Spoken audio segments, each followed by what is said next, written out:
Good morning. Welcome. I want to know what's going on out there that they're having so much fun they're not coming in. Well, welcome to our Sunday service here at the Unitarian Universalist Society of Sacramento. And whether you're participating on Zoom out there or here in person, we're glad you're here. My name is Suzy Mazrolle, and I'm your worship associate for today. And with us today are Minister Emeritus Reverend Doug Kraft and Reverend Dr. Roger Jones. Reverend Lucy is away this week and will be back next weekend. Our music director is Anthony Tavianini, and our pianist is Irina Tchantceva. Our technical producers are Colleen Emeritus and Ivan Caballero, without whom we would not be able to do these services. Our mission statement says, we come together to deepen our lives and be a force for healing in the world. We invite you to explore all the ways we live out this mission. Our weekly message email comes out at the end of every week, and you can find it and a lot more activities on our website, UUSS.org. In addition to learning about this week's programs, you can learn about the good news is that we will once again be having dinner together here at the church on Thanksgiving Day. The food will be served inside, but everyone will eat outside on the covered patio. Main dishes will be provided, but the rest is a potluck, and reservations are necessary. So sign up with Lori Jones today out on the patio, or email her at the address that's in the chat, or for those of you here, thanksgiving@uuss.org. Our youth groups for both middle school and high school youth meet here on campus, either before or after church on the first and third Sundays, and Soul Kids meets before church on Zoom on every Sunday. And those details are also in the weekly message and on the website. If you are here in person, please join us for tea, coffee, water, and conversation out on the patio and visit the activity tables. And if you're here on Zoom, please stay online after the service for Coffee Hub. By the magic of Zoom, you'll be in small breakout groups where you'll get a chance to get acquainted with people for approximately 12 minutes. How precise. And if you're new to UUSS, we're glad you're here. Please fill out a newcomer's card so we can send you some information about us. It's on our website, uuss.org/newcomers. And if you are here in person, you can fill out a paper copy at the welcome table, and the greeters will be happy to give you one of those. Reverend Kraft's sermon today is entitled, Arduous Love, Finding Peace and Relevance in an Unsettling World. Again, we are glad you are here, and if you're at home, this is a time to get your candle or chalice ready for the chalice lighting ritual. And we have a few words from Reverend Roger now. Thank you, Suzy. Good morning. Good to be with you. Good to be with you whether you're here or participating on Zoom. If you miss the calendar, the weekly calendar that we used to call the blue sheet, it's back, and it's on blue sheet on blue paper today, and it's at the welcome table with the greeters. But you can also find it on the website. Our Soul Matters theme this month is holding history, and I'm going to tell you a little history, because our guest preacher this morning is a member of our congregation who a really long time ago was the minister of this congregation. The Reverend Doug Kraft came here from all the way across the country in the year 2000 to serve as the lead minister, and he served here with full heart for 13 years and retired in 2013. And the congregation voted and named him as our Minister Emeritus. And Doug is so kind as to be not only an encouraging, supportive face in the congregation here on Sunday mornings with his wife Erika Kraft, but also to preach once or twice a year. He even preached on Zoom only last year during the pandemic. So welcome home in person. And Doug came here at a really pivotal time in the history of this congregation when it was ready to open its heart, ready to live by covenant of respect, listening, supporting, caring, looking outward, and the mission, values, and covenant statements were formed during that time, including the mission statement, which is so precious to us. So we appreciate all that he has done, including leading the capital campaign that led to this building. So welcome and thank you.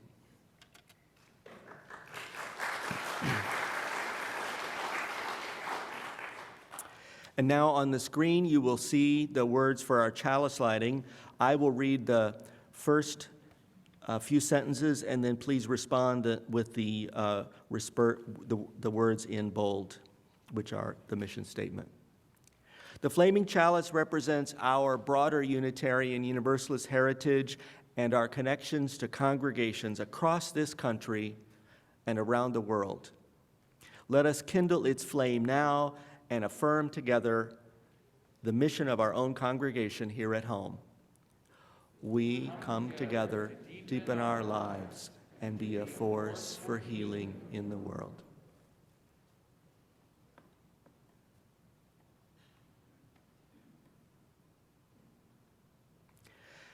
And now please join together in singing hymn number 347, Gather the Spirit.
You may know that for providing joys and sorrows to be spoken from the pulpit, we have a link to a Google form on our website, and you can submit your joys and sorrows for the service there, or you can call the office and before 5 o'clock on Friday. Occasionally people will stick a piece of paper in my hand right before the service starts as well. I have a few joys and sorrows to mention.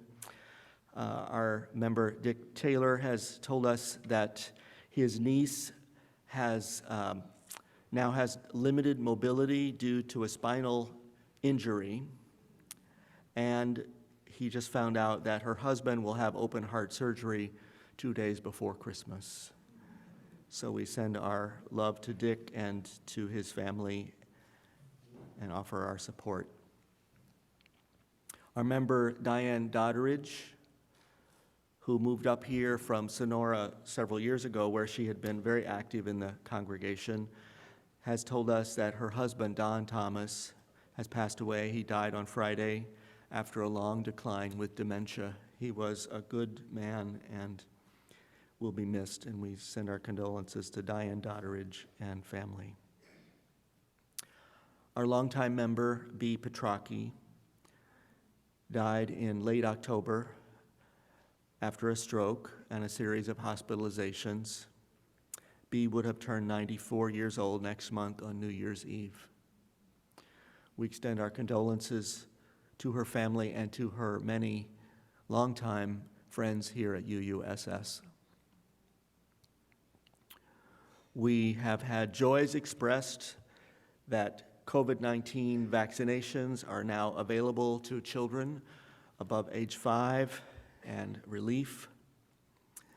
We have heard gratitude expressed for the service of our members and friends and family members in branches of the military on this week of Veterans Day, this past week, and gratitude for all who serve the common good by whatever occupation and volunteer commitments they have taken up.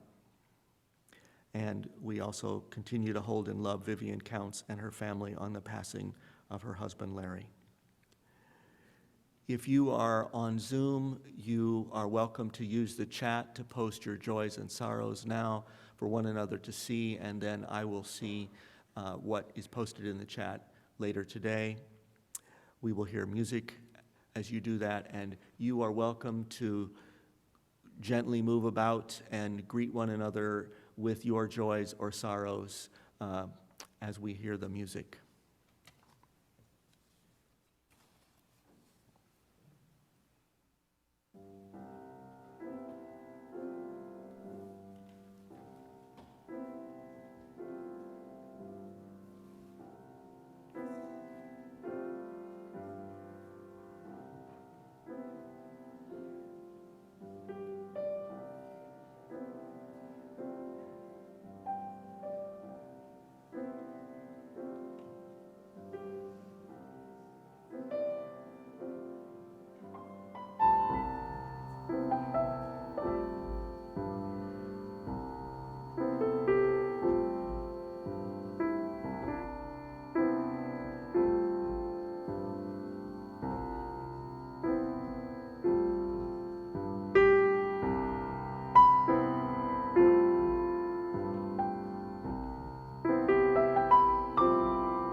Thank you to everyone for expressing what is on your hearts and everyone for bearing witness and bearing witness to these that are on a page I didn't see, that I had two things to add. One is gratitude and congratulations to everybody who made the Fall Gratitude celebration last night a success, and all the entertainers and the bakers and the hosts and the donors and people who showed up. Thank you. And also sending good wishes for healing to Anthony Montanino, who has been in the hospital for a few days and is undergoing tests. We send our love to Anthony and to his wife, Catherine O'Brien, for ease and healing. I invite you now to take a few deep breaths with me, in and out deeply.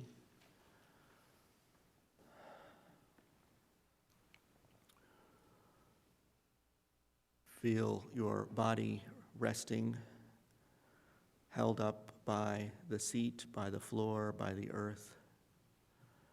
Feel the breath of life breathing through you, enlivening you, giving you peace,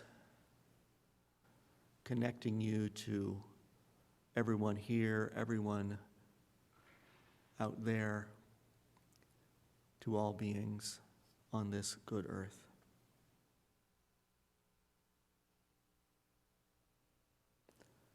Let us give thanks for the gift of life and the gift of this new day and the gift of being together. Blessed be.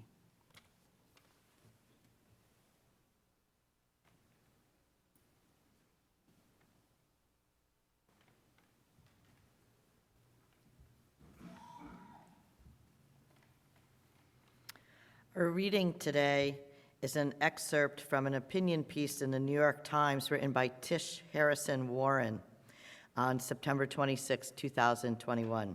Here is a portion of what she wrote. Over the past year, as we've asked people to go into lockdown, cancel their travel plans or family gatherings, close or curtail their retail businesses, wear masks, get vaccinated, we are asking them to assume some level of financial and personal risk for the greater good, for strangers, for the elderly, for the immunocompromised, for the medical community. We can and should enact legislation like paid family leave, no-cost health care, and other measures to support mothers, just as we support economic relief for those affected by COVID prevention. But we cannot deny that even if we seek to lessen the load, we are asking people to bear a burden. How do you call a society committed to personal freedom and happiness to bear the burdens of others? Most of us intuitively grasp that there's more to life than living for oneself and one's own happiness and comfort. But we lack a positive vision for the purpose of individual liberty. Thomas Aquinas, a medieval Catholic theologian, gave us the gorgeous and helpful phrase, arduous good. An arduous good is a good that requires struggle. Ron Belgau wrote in a 2013 article for First Things, a good that is worth fighting for, and a good that inspires fear and hope and endurance in the face of adversity. Arduous good is also a phrase that is seldom spoken in Hollywood and almost never heard on Madison Avenue. In that silence, the poverty of our culture is laid bare, end quote. Consumer capitalism is not going to teach us about how to pursue arduous goods, nor is technological progress, nor is either American political party. Theoretically, religious communities are places that train us toward ends other than individual autonomy. They point us to something bigger and higher than ourselves, calling us to love God and our neighbors. However, this is unfortunately not always the case. Many religious communities have lost their ability to articulate an alternative to the sovereignty of personal choice and individual autonomy.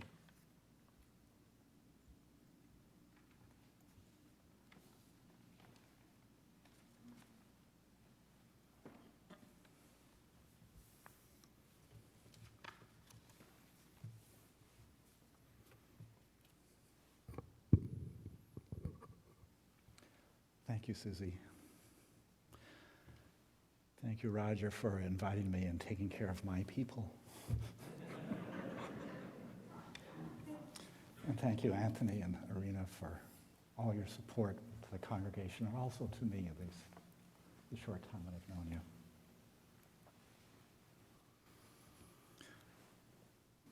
you. We need more love.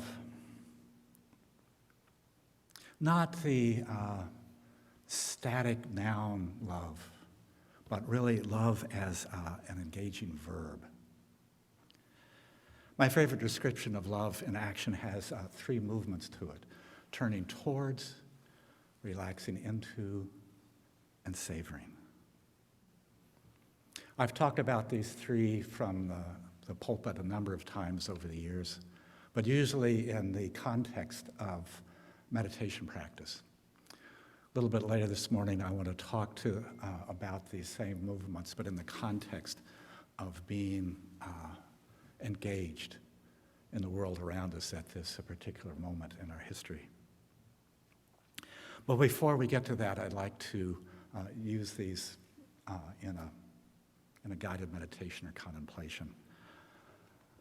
First, what I'll do is I'll describe the origins of the phrases. For some of you, this will be a reminder of what you already know. For others, it will be a way of just making sure we're all on the same page. The foundation of the Buddhist practice is found in what's called the Four Noble Truths, the so-called Four Noble Truths. But these are not abstract principles. They're really meditation instructions.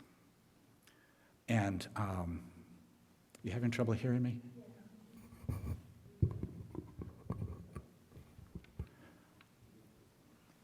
So if you have trouble hearing me, just put your hands up by your ears. I have a way when I get into this, my voice gets very soft. It feels very intimate to me, and I will fade off unless you warn me. So it's your fault if you can't hear me. Just let me know.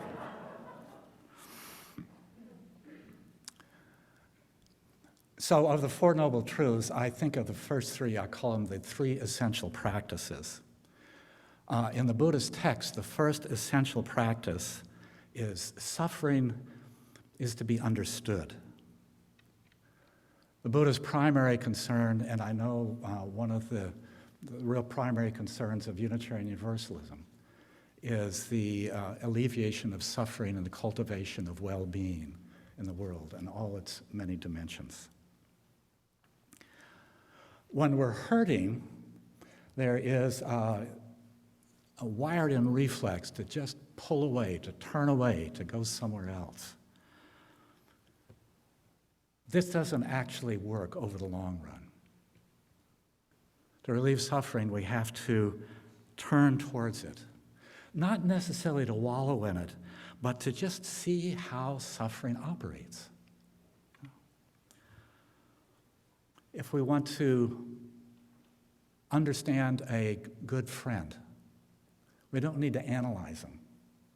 We just need to turn towards them and open up and see them as they are. To turn towards. In the Buddhist text, the second essential practice is tension is to be abandoned. It's a dramatic word there. When we turn towards suffering, we see that tension is really at its very core as we push or pull or try to get away or just resist. When the mind tightens, when the mind or heart tighten that way, it doesn't see as clearly or as wisely. We become a little deluded. So the Buddha said, it's best to abandon, to notice the tension underneath and abandon it. And to abandon tension relax, relax. It's really a small Aikido-like move. We don't abandon the suffering. That needs understanding. We just notice if there's any tension or tightness and invite it to relax. Unfortunately, in English, the word relax has a slight aversive connotation. Relax, man, get away from there. So I like to use the phrase relax into. We relax into our hurt, relax into our anger, relax into our upset. In the text, the third essential practice is, the language in it is Naroda is to be realized. Naroda just refers to a deep calm and equanimity, and realize means to make it real. To make it real.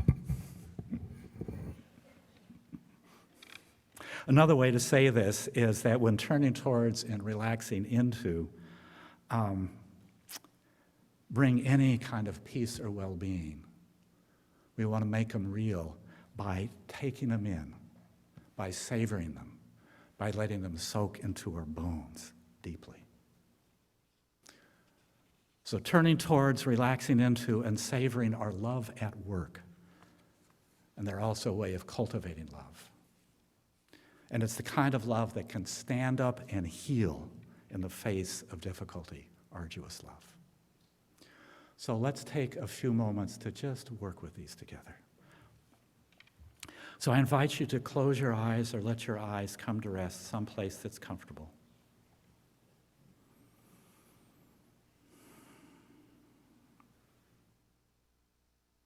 And think of some situation in your life that's uncomfortable for you. It might be something big or small. It might be in relationships or feelings or how you feel about the world or some sense of failure or letdown. It could be anything that pulls your spirits down. Bring to heart some of the discomfort in your own life.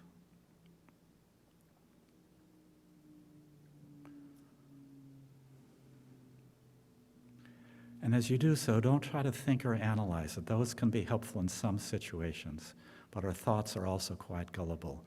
Instead, just feel your way into the situation by simply turning towards it in your mind and heart. Open up to it. And just let it be as it is.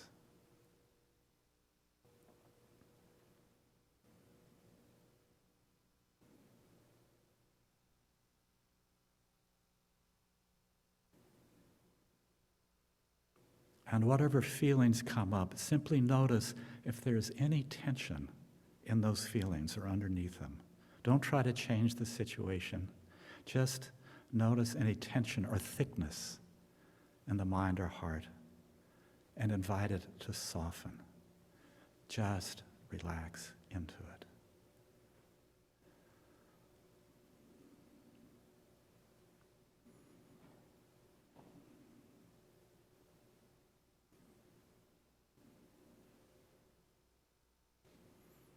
And you may notice that underneath all that, there may be some tenderness.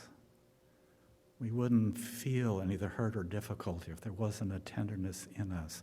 So see if you can notice that tenderness and just relax into the tenderness.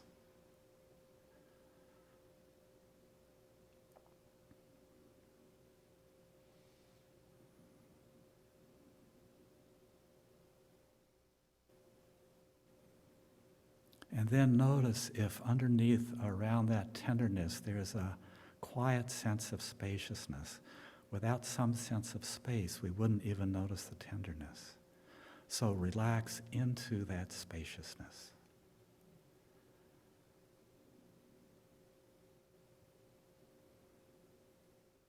And let that spaciousness just soak into your being. Savor it.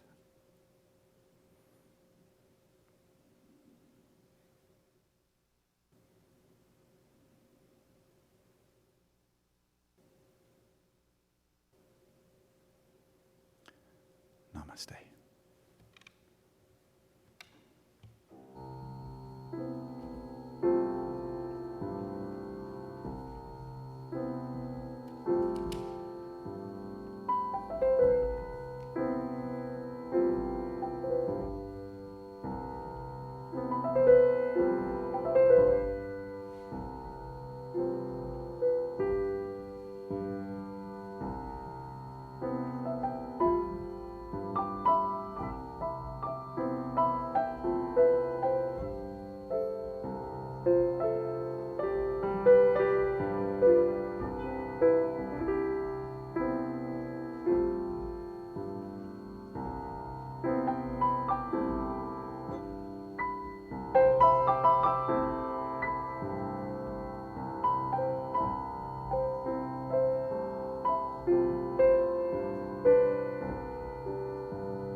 As a congregation,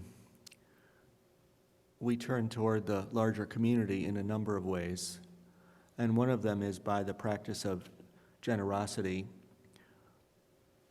which we do by giving away half of our offering every Sunday to an organization doing important work in the larger community.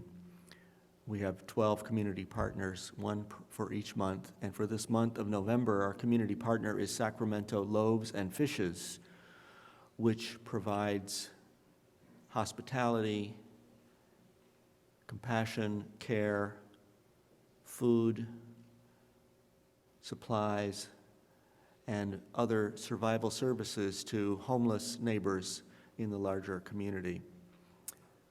Loaves and Fishes is a place where we have prepared and served meals once a month and supported in other ways, and it is totally free of federal and state support because it does not want to be constricted in how it shows compassion and support to the people it supports. So it relies on gifts from the larger community. If you are at home, or if you're here, you can see on the screen how you can give by text, or by going to our website, or by mailing a check to UUSS here on Sierra Boulevard. If you're here in person, during the offertory, you can drop off a donation in a basket on the table by the door there, or this basket here. And during the music, you can also, if you are the person who left your lights on in the parking lot, you can slip out and do that and be back in time for the sermon. And that would be somebody with a white Volvo, at least one person. So our offering will now be given and received.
invite you to remain seated as we sing the offering response.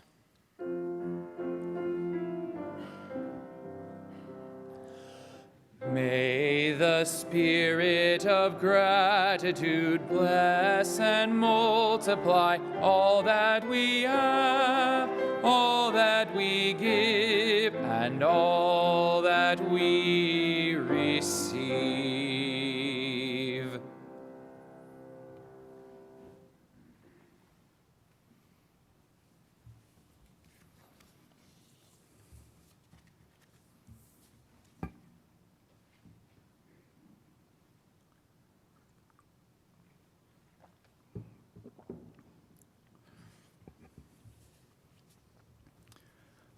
How are we doing with the sound?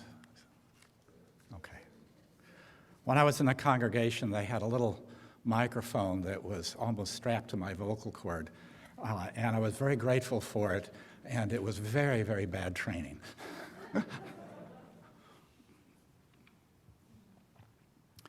Many years ago, I was working as a special education teacher, and I had a student who was very bright and very autistic. He could barely speak.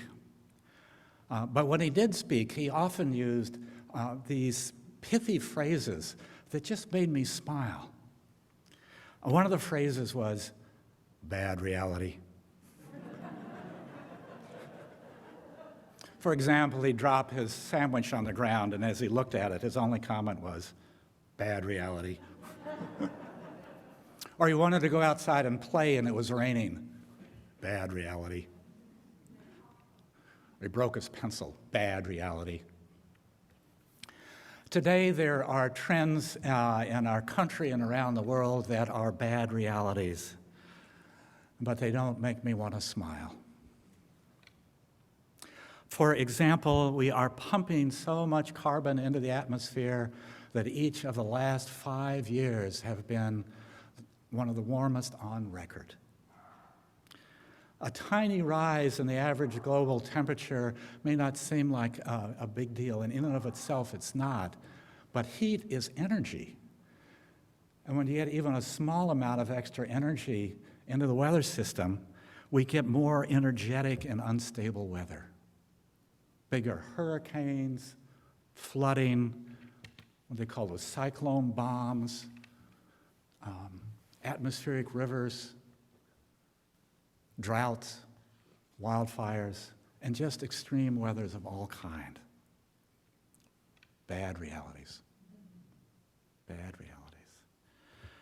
We humans probably did not start COVID-19, but we're making the effects of it worse. And yes, I know some people don't like masks and vaccines. I get it. I get it. But nature doesn't care about our personal or political preferences.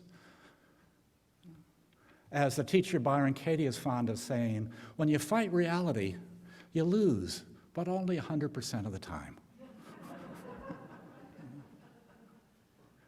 We have lost thousands of people unnecessarily. It's crazy. Bad reality.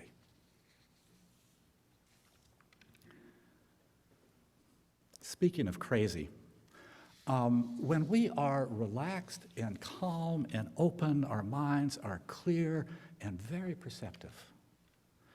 When we are grumpy and intoxicated with complaints, our effective intelligence drops.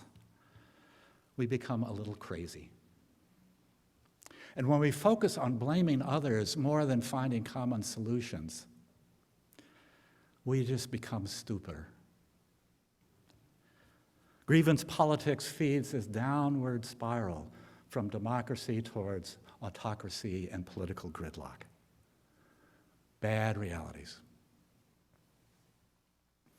All these remind me of a song from way back. Do you all remember the Merry Minuet? Written by, what's his name? Selden Harnish, popularized by the Kingston Trio back in the early 80s. I'm really dating myself here, I know. Some of the words in the song are dated, but their overall thrust of them is still quite relevant.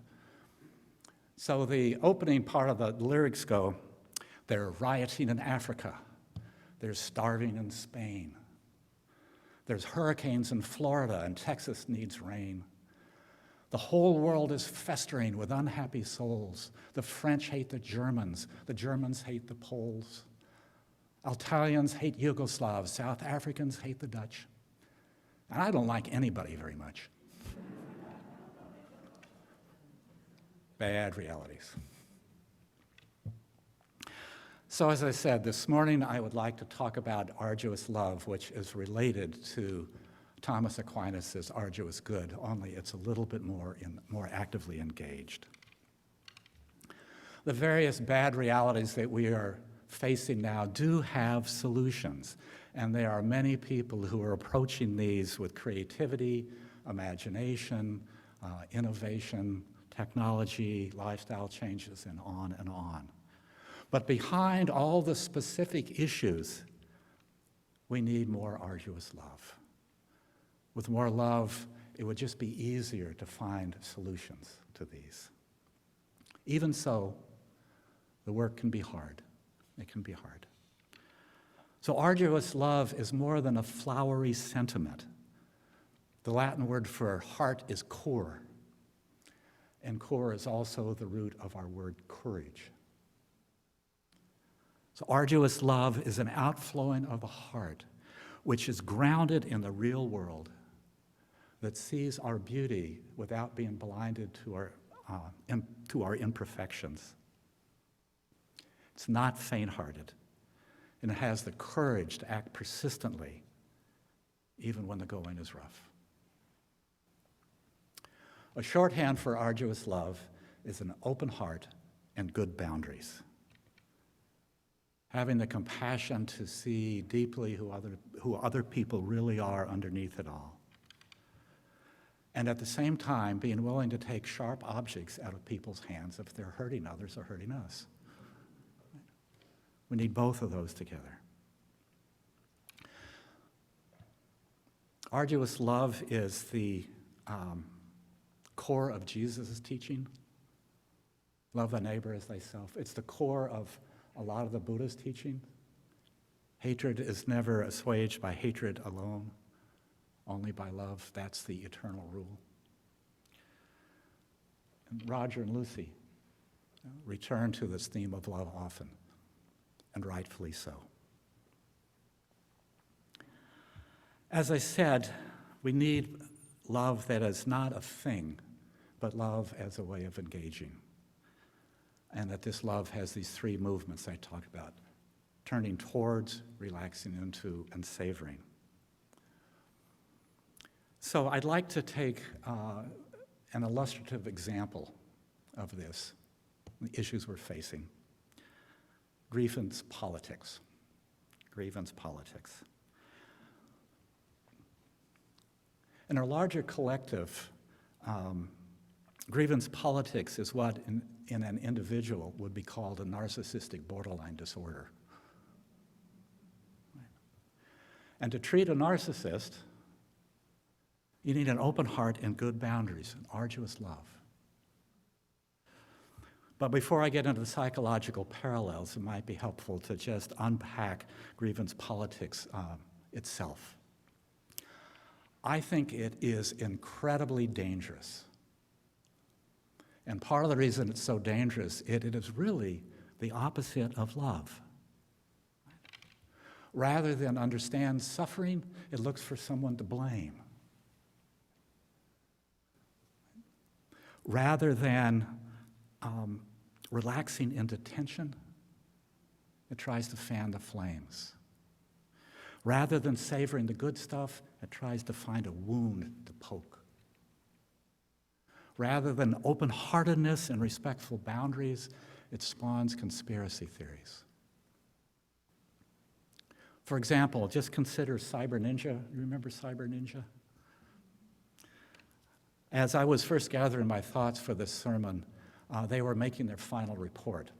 As you may remember, the Republican Party in Arizona supported Donald Trump's claim that the election was rigged.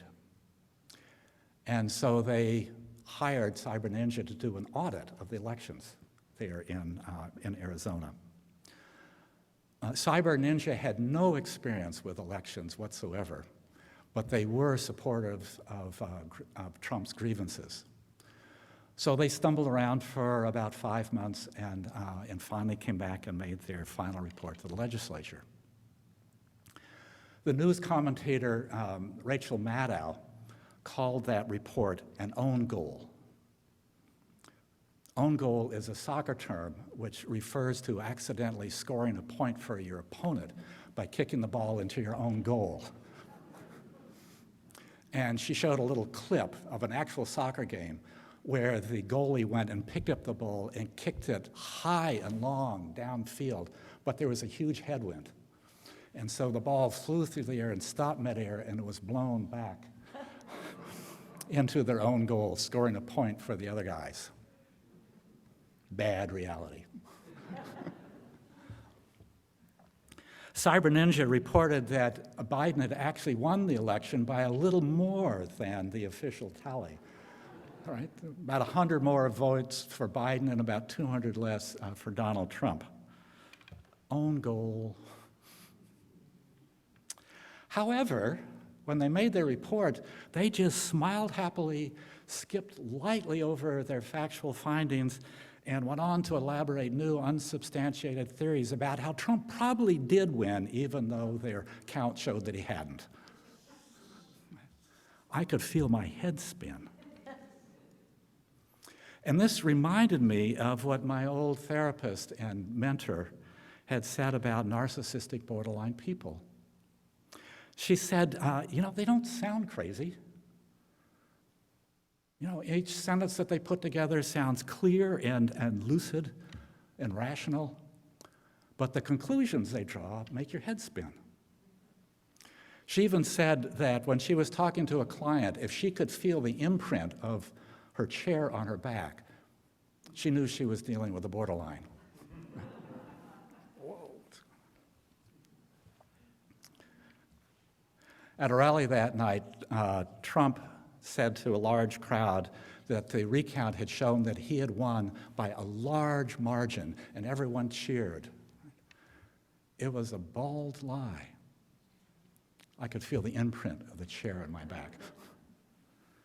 Bad reality. Now let's look at some of the psychological parallels. Typically, as children, narcissistic borderlines were mistreated, probably abused, verbally, oftentimes physically. But at the same time, they were being told that they were wonderful, exceptional people. So they felt bad inside, but they were told they ought to feel great. And eventually what happens is the gap between how they felt and how they're told they feel gets so great that their feelings just shut down. They don't choose to shut them down, but it's sort of like what happens when you get a really terrible physical wound. There's only so much pain that the body can register, and then it just goes numb. So they don't choose to numb out, but they just lose the capacity to know their own feelings. And if they can't tell what they're feeling, they really have a hard time. They're just really incapable of reading other people. They can't empathize with others. They don't choose to become narcissists. But when they lose the ability to think about others with any amount of depth, that's when everything shuts down. So borderline actually refers to the difficulty of seeing beyond your own borders. A full-blown narcissist would never come in for treatment or help. As far as they're concerned, they're just fine. It's just everybody else out there is messed up. I worked as a psychotherapist on and off for 20 or 25 years, still do a little bit. I never saw a full-blown narcissist, but I worked with many mild and moderate narcissists.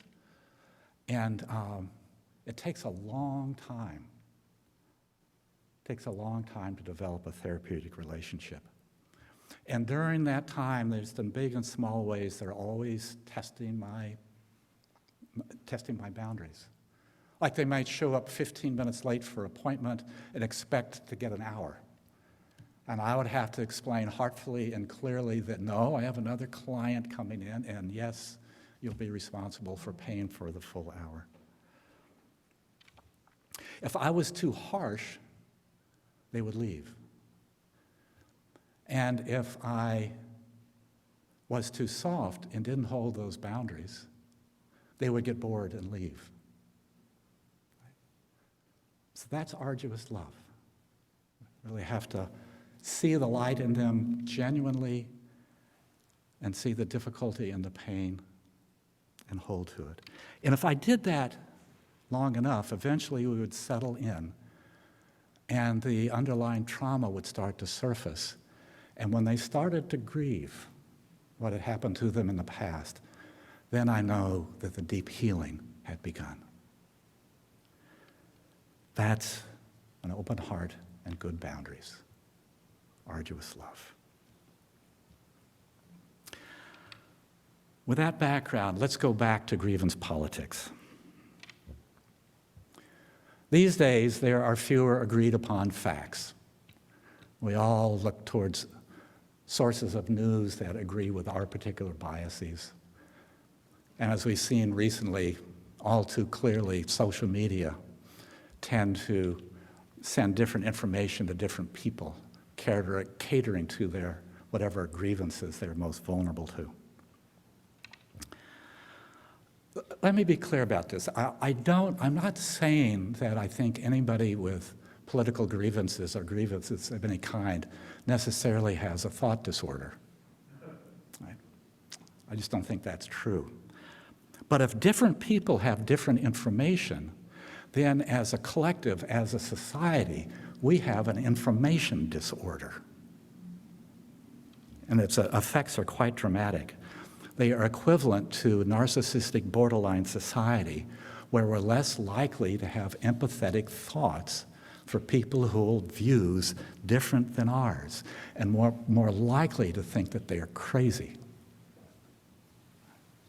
People who believe Donald Trump tend to think that Biden supporters are a little off the rails. You know? And Biden supporters think Trump supporters are daft. Collective information disorder also makes it easier for a narcissist to get elected to public office. So collectively, we need both open hearts and good boundaries. And it doesn't work to have 50% open heart and 50% good boundaries. It really is 100% of both. Turning towards with an open heart means being willing, sometimes, to listen to news sources that you disagree with.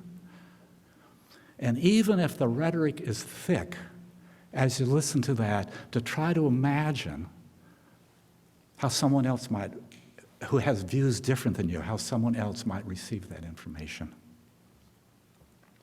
And then, without being patronizing, please, without being patronizing, we reflect back what we imagine that might be like for them. Good listening skills. So that's the open heart, and if we are relaxing with good boundaries, it also means that after we've done that, if we disagree with those views, we say so. I have a different view of this. Would you like to hear how it looks to me? So we don't punch back, but we do stand our ground, and when we do, we speak in down-to-earth practical terms, not in rhetorical flourishes. Yes, election integrity is important, but I don't think you can get there by taking the right to vote away from other people. Yes, you have a personal right to be unvaccinated and unmasked. I agree with that. But you don't have a public right to infect others. So if you're not going to take reasonable precautions, you can't ride on airplanes and you can't go into public places. You need to be sequestered. And yes, you can file lawsuits to back up your claims of election fraud, but only if you've got concrete data to back it up. Otherwise, you're wasting the court's time and you'll be sanctioned. Again, if we aren't willing to take the sharp objects out of people's hands who are misguided for whatever reason, we risk getting so frustrated ourselves that we either drop out or we lash out.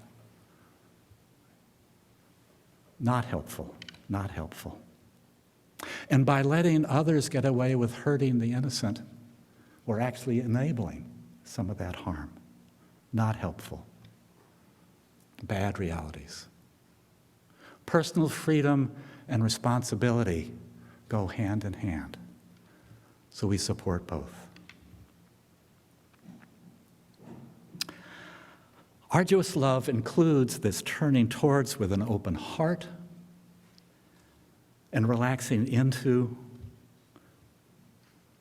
with good boundaries, and also savoring. In the collective context, savoring means taking care of ourselves and also building caring communities. I assume that all of you are familiar with the story of all those starfish that were washed up onto the beach. This guy was walking down the beach the next morning, picking up some of the starfish and throwing them back into the sea so they wouldn't dry out. And a friend of his said to him, "You can't save them all. What difference does it make if you just throw a few back?" The guy held up the next starfish and said, "Well, it makes a difference to this one," and threw it in. None of us can do everything. That's just a formula for burnout. But all of us can do something. We don't have to wear ourselves out trying to save every starfish. But we do have to play a role, play our role in promoting the collective good. To do this, we can take care of ourselves so that we can take care of others, not separate those. We can monitor the imprint of the chair on our back and recognize what we're dealing with. We can do this by not trying to go it alone, by building supportive communities of people who we trust to stand firm in love. And when we're worn out and tired, we can take a breath and be willing to look deep into our own hearts and see what seems to be most true and most important, even if we are tired. Just that looking to see what is most dear to us helps build the courage of arduous love. So let me close by summarizing what I think the essence of arduous love is. I have never met Donald Trump or Joe Biden. So everything I know about them has been filtered through the minds of people in the media, or filtered through the minds of people I know who have probably never met them. So the real work of arduous love does not begin with people that we just have rumors about. The beginning of it is really with the people we know face to face, including ourselves. Can we see the light of goodness and the light of the heart in those people? And if we can't, then we're deluded. If you can't see the light in somebody, then you are at least partially deluded. And it helps then to look more deeply and more kindly. And at the same time, if you can't see into yourself or into the people you know well, their potential to cause harm in certain situations, then you're deluded. And you need to look with more depth and more fierceness. So the work of arduous love is seeing both the light and the darkness, the potential for darkness in any of us. We all have that. Arduous love is an outflowing of the heart. which is grounded in the real world, that sees our beauty without being blind to our imperfections, is not faint-hearted, and has the courage to act persistently, even when the going is rough. Adrienne Rich said the same thing when she wrote, gentleness is active. Gentleness swabs the crusted stump, makes the more merciful instrument to touch the wound beyond the wound, will not faint with disgust, will not be driven off, keeps bearing witness calmly against the predator and the parasite. I am tired of faint-heartedness.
As we turn towards our own bad realities,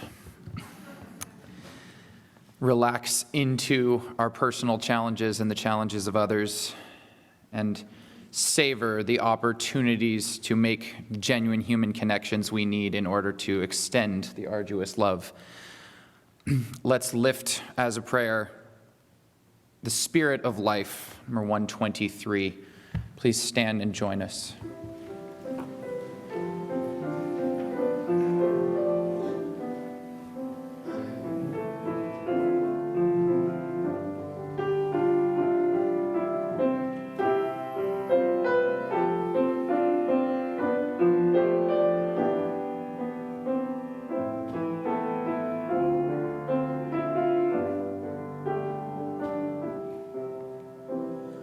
Spirit of life, come unto me. Sing in my heart all the stirrings of compassion. Blow in the wind, rise in the sea. Move in the hand, giving life the shape of justice. Roots hold me close, wings set me free. Spirit of life, come to me, come to me. Spirit of life, come unto me. Sing in my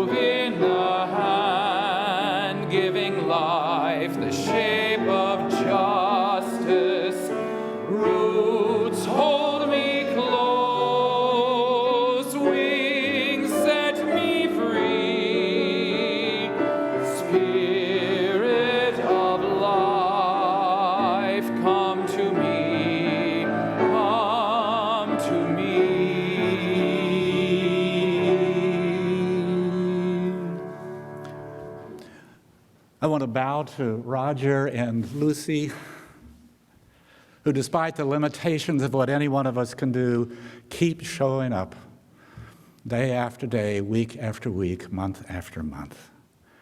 And I want to bow to all of you as well, who keep throwing those starfish back into the sea and cheering on others to do the same by turning towards, relaxing into, and savoring. In this congregation, we sometimes talked about this in the Sunday school with a phrase, open eyes, open hearts, and helping hands. And I call the same thing arduous love. Namaste.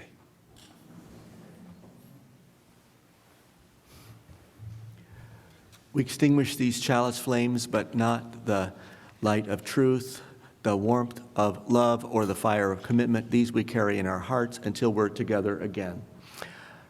And for you on Zoom, that includes our breakout room, so please stay with us, and you will be